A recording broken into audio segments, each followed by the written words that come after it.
This movie just hit you right in the feels, and I wasn't expecting to choke up this much during a movie about a relationship between a robot and a gosling. No, not that one. It is a story about a robot who was dropped in the middle of nowhere, who knows no one and has no idea about her origin. Her name is Roz, who is programmed to complete the task for humans, but she is surrounded by a forest where there is no humans whose needs she could fulfill. So she turned to wild animals, but that doesn't went according to the plan.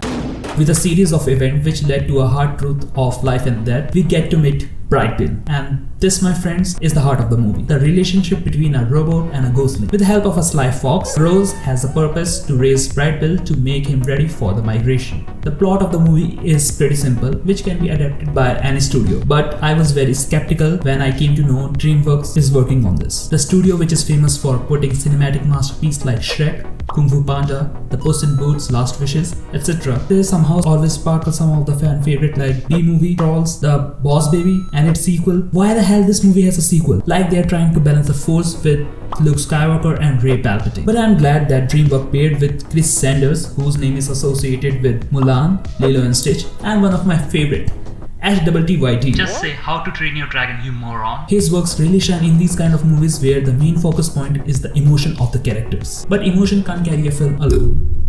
If a movie has good visuals and a decent story, they are likely to shine. And The Wild Robot has both of them. Being an artist myself, I really like the use of hand-painted style on the 3D object. And the color palette for the movie is like the gods have blessed our eyes with NVIDIA graphics with RTX turned on max settings. And now I can see where the budget of Megamind 2 went. What the hell is even?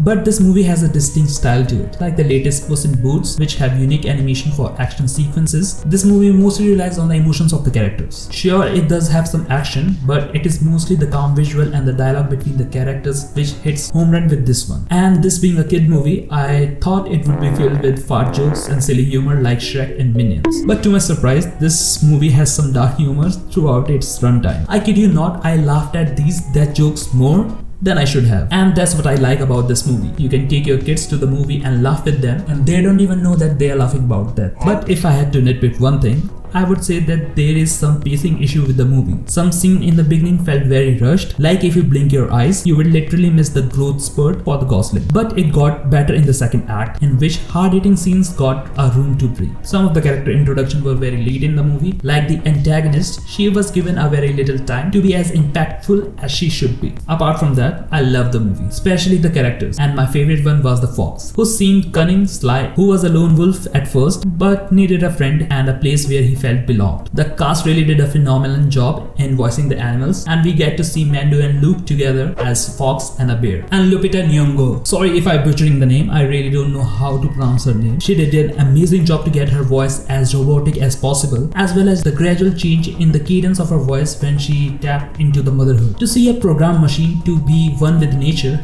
it really makes you feel some strong emotion inside. And this is not me crying when animals hugged her. It has a very good message of family and belonging, which I really love. And I would recommend you to see this movie with family, friends, or alone like me. I guarantee you that it will be worth it. I think this movie, in my opinion, could be the best animated movie of the year. And I'm really glad that DreamWorks greenlit our original story. I know the source material is taken from the book with the same name, but it is relatively unknown to the general audience. Otherwise, we are going to get the sequels, prequels, and spin-offs of the known franchise and IPs until they die. I know you must be exhausted with the barrage of sequels nowadays, but I will recommend you to see this video of Top Gun Maverick, a sequel to one of the 80s classic action movie, which I think you would like. And this is it, and I'm gonna meet you there.